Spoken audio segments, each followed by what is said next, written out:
ప్రభుత్వ రంగ సంస్థ బీపీసీఎల్ ఆంధ్రప్రదేశ్లో పెట్టుబడులు పెట్టేందుకు మరో అడుగు ముందుకు వేసింది. నిన్న తాజాగా బీపీసీఎల్కు చెందిన సీఎండీ అమరావతి రాజధానిలో ప్రముఖ అధికారుల్ని కలిశారు.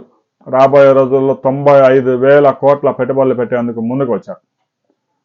గతంలోనే రత్నగిరి ప్రాంతంలో భారతదేశంలోనే అతిపెద్ద రిఫైనరీ పెట్రోకెమికల్స్ ఫ్యాక్టరీ పెట్టాలని చేసిన ప్రయత్నాలు ఫలించలేదు. మాకు భూమి సమస్య వచ్చింది. అక్కడ ఆంధ్రప్రదేశ్లో మీరు త్వరగా మాకు భూమి అప్పగిస్తే పనులు ప్రారంభిస్తాము, 6,000 కోట్ల రూపాయలు రిలీజ్ చేశాము అని చెప్పేసి బీపీసీఎల్ ప్రతినిధులు చెప్పారు.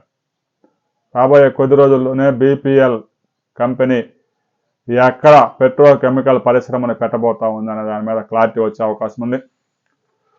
మొదట్లో అయితే మచిలీపట్నం బందర్ ప్రాంతంలో కొన్ని భూములు ప్రభుత్వం చూపించింది. దాని మీద వారు పెద్దగా ఆసక్తి చూపలేదు. రామాయంపట్నం సమీపంలో ఈ బీపీసీఎల్ వచ్చే అవకాశాలు కనిపిస్తున్నాయి.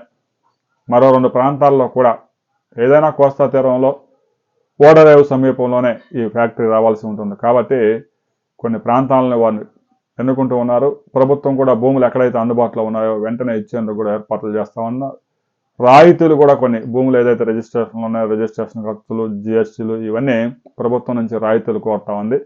దాని మీద క్లారిటీ వచ్చిన తర్వాత రాబోయే మార్చి 15వ తారీఖు తర్వాత శంకుస్థాపన జరగబోతా ఉంది. బీపీసీఎల్ కంపెనీ ఏ జిల్లాను వరించబోతా ఉంది అనే దాని మీద ఇంకా కొంత క్లారిటీ రావాల్సి ఉంది. కాబట్టి క్లారిటీ వచ్చిన తర్వాత మరో వీడియోలో తెలుసుకుందాం.